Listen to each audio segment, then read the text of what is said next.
પ્રાથમિક શાળાઓમાં બાળકોના સર્વાંગી વિકાસ માટે રાજ્ય સરકારના જે પ્રયાસો છે એમાં એક અગત્યનું કામ બાળકોને લખતા વાંચતા આવડે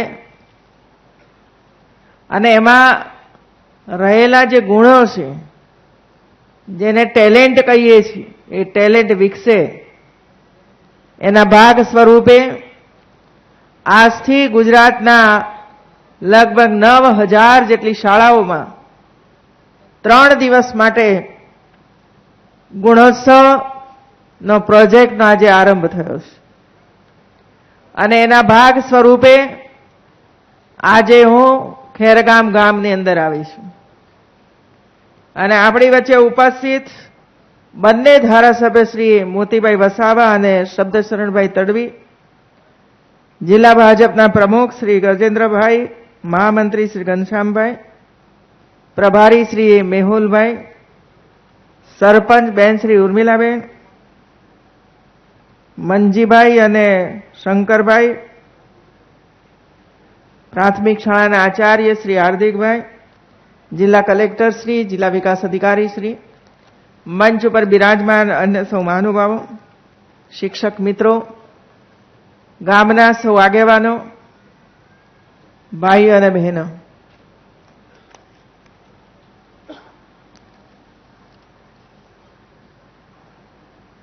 આજે સવારે પ્રાથમિક શાળાના પહેલા ધોરણથી માંડીને 8મા ધોરણ સુધીના બાળકોની આ ચકાસણી પૂરા રાજ્યની અંદર શરૂ થઈ છે. જૂન મહિનામાં પણ હું આ ગામની અંદર આવી હતી. જૂન મહિનામાં જ્યારે પ્રવેશ ઉત્સવનો કાર્યક્રમ ને નવા બાળકો શાળાઓની અંદર ભરતી પામે એ શાળાઓની પસંદગી આપણે કરી હતી કે જે શાળાઓ નબળી શાળાઓ છે, સી ગ્રેડ અને ડી ગ્રેડમાં છે, એવી શાળાઓની અંદર પ્રવેશ ઉત્સવ માટે બધા જ જઈશું અને એ જ વખતે નિર્ણય કર્યો હતો કે જ્યારે જૂન મહિનામાં શાળામાં જઈએ ત્યારે જ શિક્ષકો, આચાર્યો અને ગામના સૌ સજ્જનો એમને કહીને આવવાનું છે કે તમારી શાળાની અંદર આટલી આટલી ખામીઓ છે, આટલી આટલી નબળાઈઓ છે, એ નબળાઈઓને તમારે દૂર કરવાની છે. લગભગ 6-7 મહિના જેટલો સમય અને એ સમયની અંદર શિક્ષક, આચાર્ય, બીઆરસી, સીઆરસી આ બધાએ પ્રયાસ કરવાનો છે અને અમે જ્યારે ગુણોત્સવની અંદર આવીશું ત્યારે એ જ શાળામાં આવીશું કે જે જૂન મહિનામાં આવ્યા હતા અને એટલે આ શાળામાં હું જૂન મહિનામાં આવી હતી એવું જોઈને ગઈ હતી મિત્રો અને આજે ફરીવાર એ જ શાળાની અંદર હું આવી છું અને ત્યારે મને એની અંદર ઘણો બધો ફરક દેખાય છે મિત્રો. બાળકોના શિક્ષણમાં પણ ફરક દેખાયો છે, શાળાની સ્વચ્છતામાં ફરક દેખાયો છે, શિક્ષકોએ જે રીતે બાળકોની કાળજી લીધી છે એમાં પણ ફરક દેખાયો છે. જ્યારે અહીં ડોક્ટરો આવ્યા હશે અને એ સમયે શાળાની અંદર કયા બાળકો ભણવામાં નબળા છે, યાદશક્તિ ઓછી છે, ભણવામાં રુચિ નથી લેતા, આ બધી જ માહિતી અગાઉથી શાળાના શિક્ષકોએ એકત્ર કરીને ફોર્મ ભરીને ડોક્ટરોને આપી હતી અને એના આધારે બાળકોને કયા પ્રકારની જરૂરિયાત છે, એની તાલીમ કઈ રીતે થવી જોઈએ, એ બધી જ વિગતો એ શિક્ષકો સાથે ડોક્ટરોએ ચર્ચા કરી હશે મિત્રો. બાળકોના કાર્યક્રમો પ્રાર્થના સભામાં પણ મેં જોયા છે હર્બલ ગાર્ડન બનાવ્યો છે. પહેલા હું આવી ત્યારે બધું ઉજ્જડ હતું. અહીં મારી સામે કિચન ગાર્ડન પણ બનાવ્યો છે. જે કિચન ગાર્ડનમાંથી તૈયાર થતા શાકભાજી એ શાળાના બાળકોને પ્રાપ્ત થાય છે. મિત્રો, આ બધી જ કામગીરી ગુજરાતના તમામે તમામ પ્રાથમિક શાળાઓની અંદર થવી જોઈએ એવા વિચાર સાથે આપણે બધા ચાલ્યા છે. મિત્રો, મેં જે કોઈ થોડી ઘણી ખામી રહેલી છે શૈક્ષણિક પદ્ધતિની અંદર એ અહીંના શિક્ષકોને સમજાવવાનો પ્રયાસ કર્યો છે.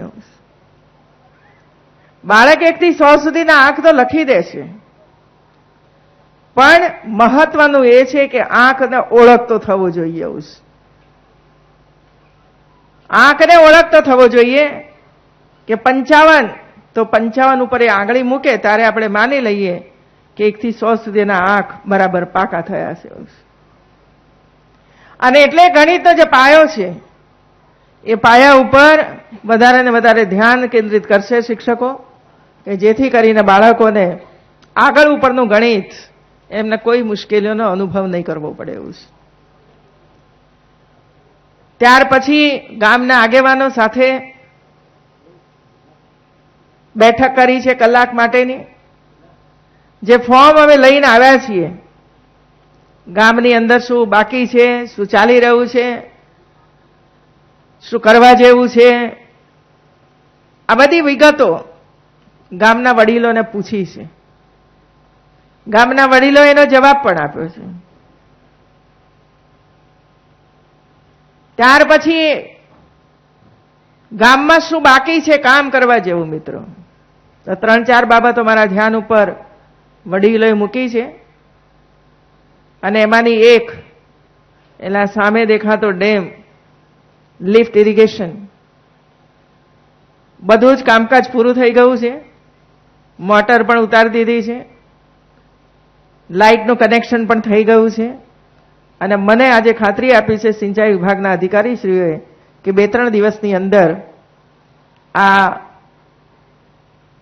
સિંચાઈ યોજના ચાલુ થઈ જશે અને તમારા ખેતર સુધી પાણી પહોંચશે. મિત્રો, અને બીજી સિંચાઈની યોજના જે 700 એકરની અંદર કરવાની છે એની પણ મંજૂરીઓ વગેરે મળી ચૂકી છે અને એનું કામ પણ આગળ ચાલશે. મિત્રો, બીજો મને એક નાનો બ્રિજની વાત કરી છે. નીચો બ્રિજ છે અને એટલે ચોમાસાની અંદર પાણી ભરાઈ જાય છે, એટલે આવવા જવાનો રસ્તો બંધ થઈ જાય છે. એ બ્રિજને ઊંચો કરવાની માંગણી છે. અમારા અધિકારીશ્રીઓએ એ વખતે હું આવી ત્યારે એની મંજૂરી મેળવવા માટેનો પ્રયાસ કર્યો છે અને એની મંજૂરી પણ મળી જશે અને થોડાક સમયની અંદર એ કામ પણ ચાલુ થશે. મિત્રો,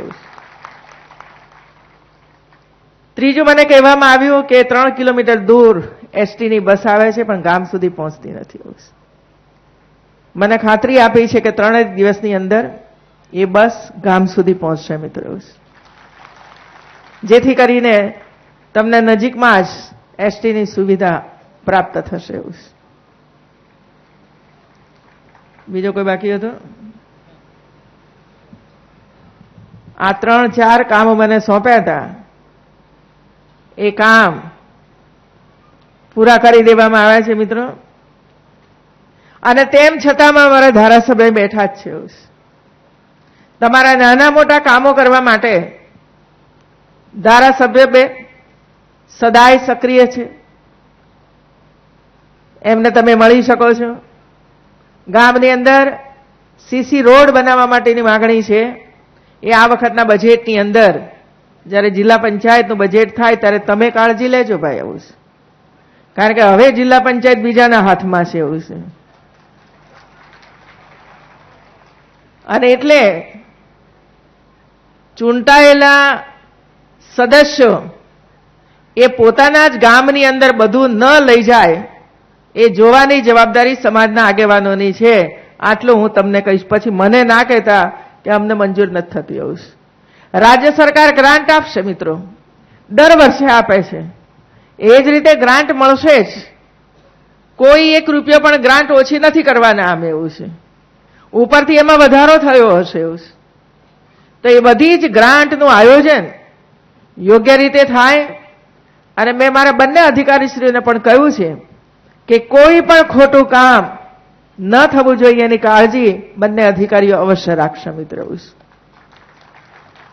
અને એટલે સુપેરે જિલ્લાની હોય કે તાલુકાની ગ્રાન્ટો હોય એ બધી જ યોગ્ય રીતે જ્યાં જરૂરિયાત છે ત્યાં છેવાડાના ગામ સુધી પહોંચે એના માટેનો પ્રયત્ન ચૂંટાયેલા સદસ્યો ગમે તે પાર્ટીના હોય એ કરશે. અને સાથે સાથે અધિકારીશ્રીઓ પણ એના ઉપર દેખરેખ રાખશે મિત્રો. તમારે બધાઓની વચ્ચે 8 થી 9 જેટલા નવા નવા પ્રોજેક્ટ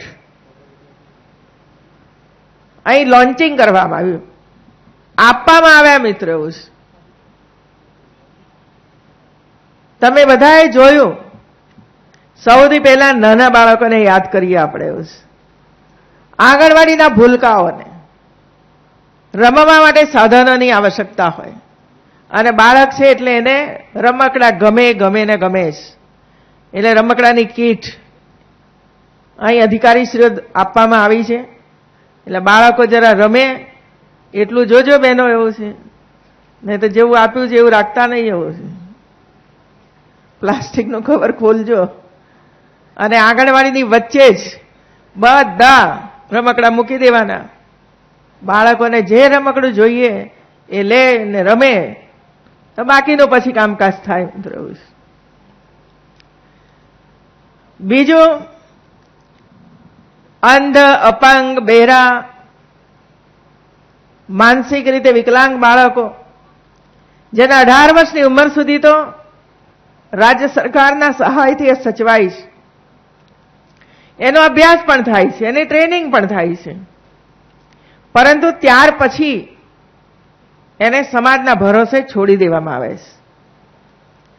ક્યાંક માં હોય તો પિતાજી ન હોય અને પિતા હોય તો માં ન હોય એવા એક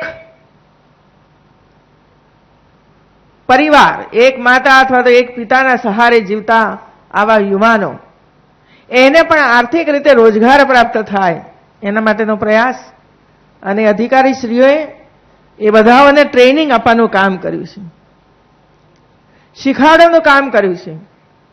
પહેલા શીખવવાનો પ્રયાસ અને શીખ્યા પછી એમને સાધન, હવે સાધન લો, એ સાધનનો ઉપયોગ કરો ને વધારે સારું ટ્રેનિંગ પ્રાપ્ત કરો અને ત્યાર પછી એમને રોજગારી મળે.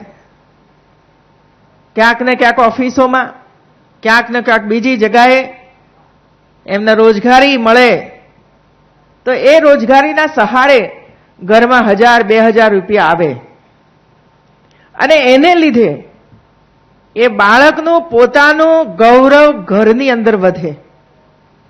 સામાન્ય એવું હોય કે 20-25 વર્ષનો આવો છોકરો છોકરી ઘરમાં હોય અને કાંઈ ન કમાતા હોય તો મા બાપ એમ માને છે કે મારા માથેનો બોજ છે, બોજ છે મિત્રો.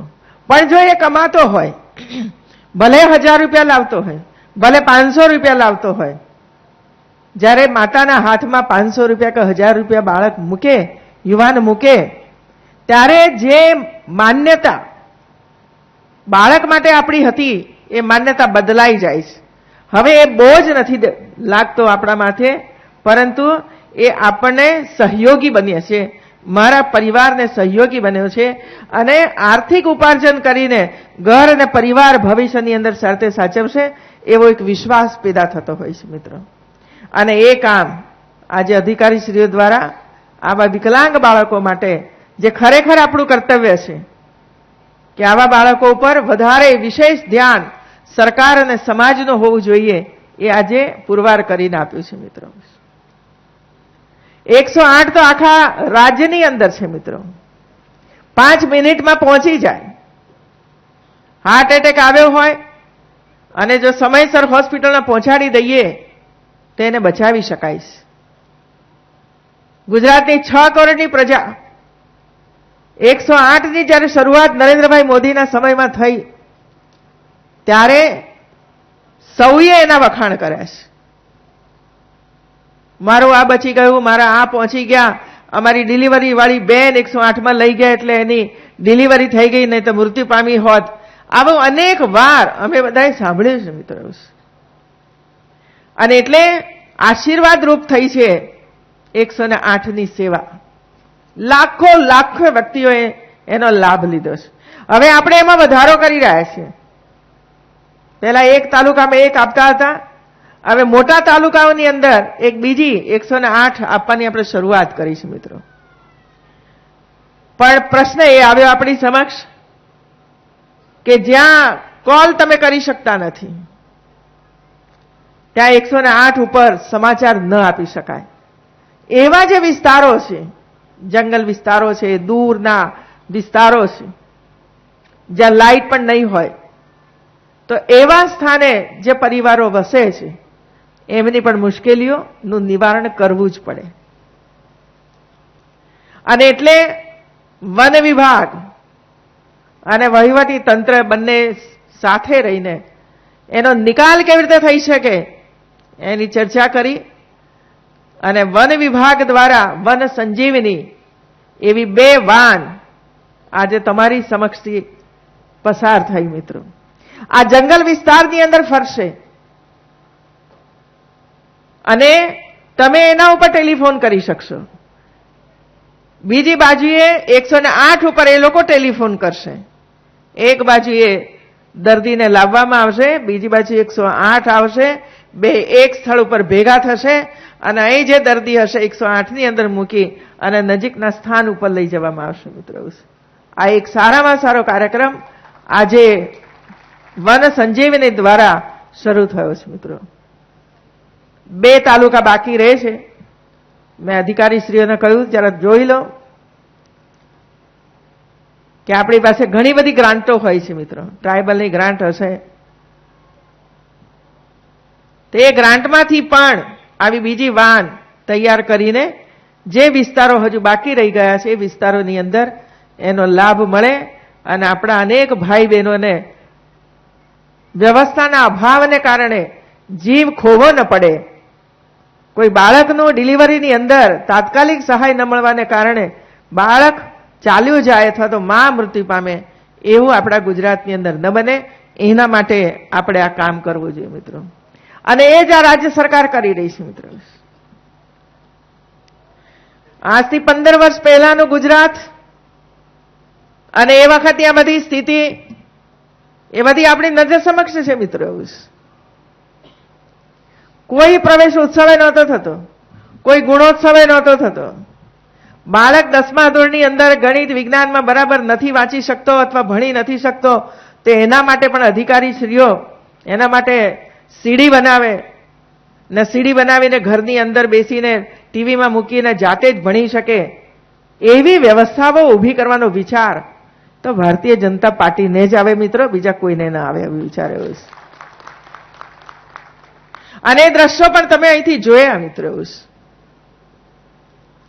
સરળીકરણ કેવી રીતે થઈ શકે શિક્ષણની અંદર અને સરળતાથી બાળક અઘરામાં અઘરું પણ સહેલાઈથી કેવી રીતે શીખી શકે એની પાછળનો આ અભિગમ હતો. સંકલ્પ સેતુ કેવું નામ આપ્યું છે ને, સંકલ્પ સેતુ.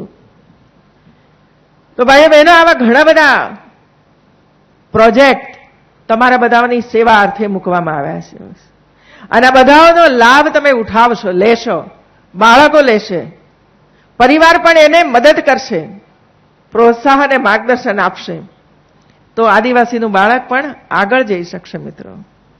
હમણાં આપણે રવિ કૃષિ મેળાઓ કર્યા. સરકારે શું ખોટું કર્યું ભાઈ? અમે 230 તાલુકાઓમાં પહોંચ્યા.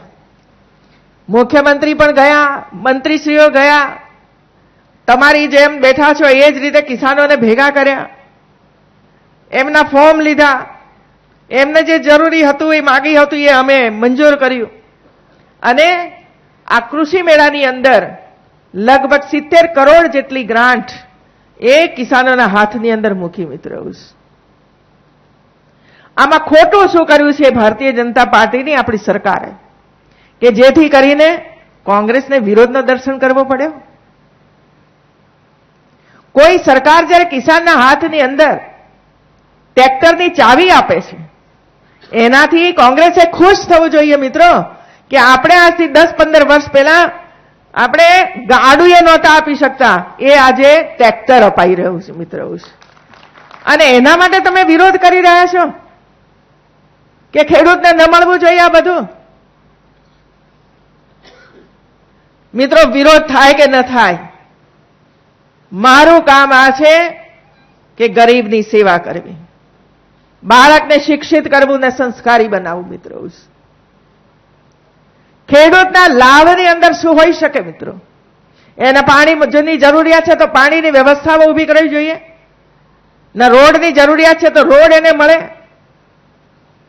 શાળાની જરૂરિયાત છે તો શાળા મળે, શિક્ષકની જરૂર છે તો શિક્ષક મળે. એના માટેનો રાજ્ય સરકારનો સતત પ્રયાસ રહ્યો છે. અને હું તો 1998 થી આ રાજ્યની અંદર જુદા જુદા વિભાગો સંભાળી રહી છું. અને એટલે 1998 ની અંદર શિક્ષણનું સ્તર શું હતું, શાળાઓની સ્થિતિ શું હતી અને બાળકોની સ્થિતિ શું હતી, એ તમે નજરે જોઈ હશે, મેં પણ નજરે જોઈ છે મિત્રો. અને એમાં કાયાપલટ કરી છે આપણે. 100 બહેનોમાંથી માત્ર 50 બહેનો ભણેલી એમના સમયની અંદર હતી મિત્રો. અને આજે ગુજરાતનો આજે જન્મેલું બાળક એ 5 વર્ષ પછી શાળાની અંદર દાખલ થાય એના માટેની ચિંતા આપણે કરીએ છીએ. એનો અધિકાર છે મિત્રો અભ્યાસ કરવા માટેનો, તમે રોકી ન શકો મિત્રો. સમાજે તો સહયોગી બનવું પડે. એક પણ બાળક 1 મહિના સુધી શાળાની અંદર ન જાય તો ગામને ચિંતા થવી જોઈએ, તલાટીને ચિંતા થવી જોઈએ, શાળાના આચાર્યને ચિંતા થવી જોઈએ કે આ 1 મહિનાથી આ બાળક નથી આવતું તો એનું કારણ શું છે. એના ઘર સુધી પહોંચવું જોઈએ અને ઘર સુધી પહોંચીને એ પરિવારને મળવું જોઈએ અને કારણો શું છે એ શોધવા જોઈએ કે ક્યાંક બહારગામ જતા રહ્યા છે, કે પછી બાળક માંદું છે, કે બાળકને રુચિ નથી ભણવામાં. આ જ્યાં સુધી કારણો નહીં શોધીએ ત્યાં સુધી સમયસર 100% બાળકો શાળાની અંદર અભ્યાસ કરવા ના આવે મિત્રો. અને આ બધું દૂર કરવાનો પ્રયત્ન આપણે કર્યો છે. શાળાઓના મકાનો તમે જુઓ, શાળાઓની અંદર તમે સુવિધાઓ જુઓ, વિવિધ પ્રકારની યોજનાઓ, શૈક્ષણિક પદ્ધતિઓ.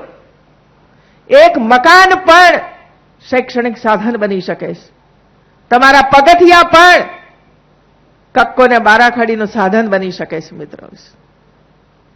પગથિયું પણ કારતક, માગસર, પૌષ, મા, ફાગણ, ચૈત્ર, વૈશાખ કરીને મૂકે બાળક. રમતું રમતું પણ આ 12 માસના નામ પણ બાળક શીખી જાય.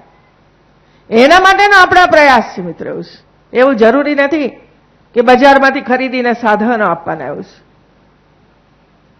શાળાનું બિલ્ડિંગ, શાળાનું મેદાન, આ બધા જ બાળકોના સર્વાંગી વિકાસ માટે આપણે ઉપયોગમાં લઈ શકીએ એ પ્રકારની વ્યવસ્થાઓ આપણે વિચારી અને અમલમાં મૂકીશું મિત્રો. અને એનો વિરોધ થાય કે અમે અમારા બાળકોને શાળાની અંદર નહીં મોકલીએ. બાળકનું ભવિષ્ય બગાડવાનો મારો અધિકાર છે કે કોઈ પણ માતા પિતાનો અધિકાર છે મિત્રો. આપણને ખબર છે ડોક્ટર બાબા સાહેબ આંબેડકર આપણું બંધારણ લખ્યું અને બંધારણની અંદર જોગવાઈ કરી છે મિત્રો, 6 થી 14 વર્ષના તમામ બાળકો ને મફત, ફરજિયાત અને સાર્વત્રિક શિક્ષણ મળવું જોઈએ. આ બંધારણમાં જોગવાઈ છે. ફરજિયાત 6 વર્ષનું ઉંમરનું બાળક ફરજિયાત શાળામાં દાખલ કરવું જ પડે. તમે રોકી જ ન શકો ભાઈ એને. તમે કોઈ દલીલ ના કરી શકો કે મારું બાળક છે, ભણાવું કે ન ભણાવું એ હું જાણું. એવું નથી. એનો અધિકાર આપેલો છે, બંધારણે અધિકાર આપ્યો છે અને અધિકાર આપણે નહીં છીનવી શકીએ મિત્રો. બીજો, સાર્વત્રિક રીતે એનો અર્થ એ થાય કે દેશના તમામે તમામ બાળકો ને શિક્ષણ મળવું જોઈએ મિત્રો. તમામે તમામ બાળકોને. અને એ શિક્ષણ મફતમાં મળવું જોઈએ. મફતમાં મળવું જોઈએ. આ બંધારણમાં આપેલી આ જોગવાઈ, કરેલી આ જોગવાઈ, આપણા વડવાઓએ કરેલી આ જોગવાઈ, આપણા નેતાઓએ કરેલી જોગવાઈ, કેટલી દીર્ઘ દ્રષ્ટિ એમણે રાખી હશે કે આપણે જો વિશ્વના દેશોની સાથે હરીફાઈમાં ઉતરવું પડશે તો આપણા બાળકો પણ ભણેલા ગણેલા, હોશિયાર, તજજ્ઞ, હિંમતવાળા હોવા જોઈશે મિત્રો. અને એટલા માટે બંધારણની અંદર આ પ્રકારની જોગવાઈઓ કરીને બાળકો શિક્ષિત બને, દીક્ષિત બને એના માટેનો જોગવાઈ કરી હતી. રાજ્ય સરકારની ફરજ બને છે મિત્રો. અને એટલા માટે આપણે વારે વારે કહીએ છીએ કે ભાઈ કેટલા બાળકો ઉઠી જાય છે, શું કામ ઉઠી જાય છે એની ચિંતા કરો. અને એ ચિંતા કરવાનું કામ સમાજના આગેવાનોનું છે, ગામના આગેવાનોનું છે, ગામના સરપંચ, એસએમસી, આ બધાને જવાબદારી સોંપી છે કે તમે આ કામ કરો. ભાઈ અઠવાડિયામાં એક દિવસ શાળામાં જાઓ, બાળક શું જમે છે એ તો જુઓ, બાળક સમયસર આવે છે કે નહીં એ જુઓ, શાળાના શિક્ષકો બરાબર ભણાવે છે કે નહીં એ જુઓ, શાળાની અંદર કોઈ સગવડ ખૂટે છે કે નહીં એ તમે જુઓ. તો સરકાર ધીરે ધીરે કરીને બધી સગવડો પૂરી પાડશે મિત્રો. રાજ્ય સરકારે તો કોઈ પણ પ્રકારનો ભેદભાવ ક્યાંય રાખ્યો નથી મિત્રો. કરોડપતિનું બાળક હોય કે રોડપતિનું બાળક હોય, દરેકને સમાન અધિકાર છે બધી જ બાબતો મેળવવા માટેનો. અને એટલે આજે આવતીકાલે અને પરમ દિવસ મતલબ કે 7, 8 અને 9 જાન્યુઆરીના 3 દિવસો અમારા માટે અતિશય મહત્વના દિવસો છે. અતિશય મહત્વના દિવસો છે. કારણ કે આપણી ફરજ છે બાળકોને ભણાવવાની, સારું શિક્ષણ મળે, આરોગ્ય સારું મળે. તમે જોયું અહીં આંગણવાડીના બાળકોને પણ જે કુપોષિત બાળકો છે, જેનું વજન જોઈએ એટલું વજન નથી, એવું બેસી નથી શકતું, ભાઈ વારે વારે માદું પડે છે. આમ આપણે એમ કહીએ કે ભાઈ તો પરિવારની જવાબદારી છે, પણ સરકાર એમ કહે છે એકલા પરિવારની જવાબદારી નથી, પણ પરિવાર સાથે સરકારની પણ એટલી જવાબદારી છે. અને એટલે એ બાળકને ખવડાવવા માટે સારો આહાર, પોષણયુક્ત આહાર મળે એના માટે અત્યારે અમારા અધિકારીશ્રીઓ પણ રાબ તૈયાર કરી અને એની અંદર નવા પોષક તત્વો ઉમેરી અને બાળકને 1 ચમચી, 2 ચમચી, 4 ચમચી તમે દિવસમાં ખવડાવશો તો 3 મહિને, 4 મહિનાનું વજન પણ વધશે અને બાળક બેસતું પણ થશે. માંદગીનો સમય પણ વધશે મિત્રો. ધીરે ધીરે માંદગી પણ ધીરે ધીરે બંધ થઈ જશે અને એક સ્વસ્થ અને તંદુરસ્ત બાળકને આપણે બનાવી શકીશું. તો આ બધો બાળક પાછળ એનો ભાવ પડેલો છે મિત્રો. અને આદિવાસી સમાજ પણ અન્ય સમાજોની હરોળમાં આવે, ખભે ખભા મિલાવીને આપણે સૌ સાથે મળીને કામ કરીએ મિત્રો. હું જાણું છું કે આ વિસ્તારની અંદર કેટલીક એવી પ્રવૃત્તિઓ ચાલે છે ભીલીસ્તાન દ્વારા. કોઈ કલ્યાણ નથી થવાનું ભાઈ. ભીલીસ્તાનની જે પ્રવૃત્તિઓ ચાલે છે એનાથી એવું કોઈ કલ્યાણ નથી થવાનું. એવું આદિવાસી સમાજને ગેરમાર્ગે દોરવા માટેનો મોટો પ્રયાસ છે મિત્રો. અને એટલા માટે હું તો આદિવાસી સમાજના નેતાઓને, જે શિક્ષિત છે, જે સમજદાર છે, જે ભવિષ્ય જોઈ શકે છે, માત્ર સ્વનો વિચાર નથી કરતા, એ પરનો પણ વિચાર કરે છે, એ સમાજનો પણ વિચાર કરે છે, એ બધા જ બેસે, જરા ચિંતન કરે કે ભાઈ આમાં આપણને ફાયદો શું છે. એવું લોકોને રંજાડવા સિવાય. અને એટલે આ પ્રવૃત્તિઓ બંધ થાય એના માટે મેં પણ અધિકારીઓને સૂચનાઓ આપી છે મિત્રો. ચાહે પોલીસ હોય અને આવા પ્રકારની પ્રવૃત્તિઓ કરીને કોઈ પણ આદિવાસી પરિવારને જો રંજાડવાનું કામ કરતા હોય તો એના ઉપર કાયદેસર એક્શન લેજો મિત્રો. જરાય ડર્યા વગર. એવું કામ આપણું છે ભાઈ.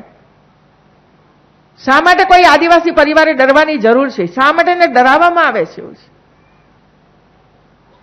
અને એટલે આવા તત્વો છે જે સમાજને મદદ ન કરતા હોય, સમાજના વિકાસમાં રસ ન લેતા હોય, સમાજના એકદમ ગરીબ વર્ગોને સહાય કરવામાં મદદ ન કરતા હોય અને બીજી રીતે એમને ગેરમાર્ગે દોરવાનો પ્રયાસ કરતા હોય, તો એવી પ્રવૃત્તિઓ નર્મદા જિલ્લાની અંદર અથવા તો ભરૂચ જિલ્લાની અંદર ચલાવી ન લેવાય મિત્રો. કડકાઈથી કામ કરીએ અને સમગ્ર સમાજ એક સુરક્ષાનો અનુભવ કરે, સુરક્ષાનો અનુભવ કરે કે હવે અમને કોઈ તકલીફ નથી આ વિસ્તારોની અંદર, એ પ્રકારનો એક વાતાવરણ બને. એના માટે પણ અધિકારીશ્રીઓ જરા પ્રયાસ કરે અને આગળ વધે મિત્રો. આપનો વધારે સમય ન લેતા, સવારથી હું આપ બધાની વચ્ચે છું. આપણે બધા સાથે મળીને ગુજરાતની 6 કરોડની પ્રજાની સેવા કરીએ મિત્રો. ખભે ખભા મિલાવીને આગળ વધવાનો પ્રયાસ કરી મિત્રો. અને કેવું સુંદર મજાનો એક મંત્ર આપણને નરેન્દ્રભાઈ આપીને ગયા, સૌનો સાથ સૌનો વિકાસ. કોઈ પણ મંત્ર તમે લો, એમાં આ ભાવ નહીં હોય. સૌનો સાથ સૌનો વિકાસ, બધા સાથે હોય તો ગામનો વિકાસ થાય જ. પણ જો ગામની અંદર જ ભાગલા પડી જાય, ગામની અંદર જ વેર ઝેર પેદા થઈ જાય, ઊંસાતોષ પેદા થાય, તો ગામનો વિકાસ અટકી જાય. જો ઘરની અંદર પણ 2 ભાઈઓ 4 ભાઈઓ વચ્ચે સંપ ન હોય, એકબીજાને સહયોગ ન કરે, એકબીજાને મદદ ન કરે અને અંદરની ઈર્ષા ભાવ પેદા થાય, તો પરિવાર પણ આગળ ન વધી શકે મિત્રો. એમ સમાજનું પણ છે, એમ ગામનું છે, એમ તાલુકાનું છે, એમ જિલ્લાનું છે મિત્રો.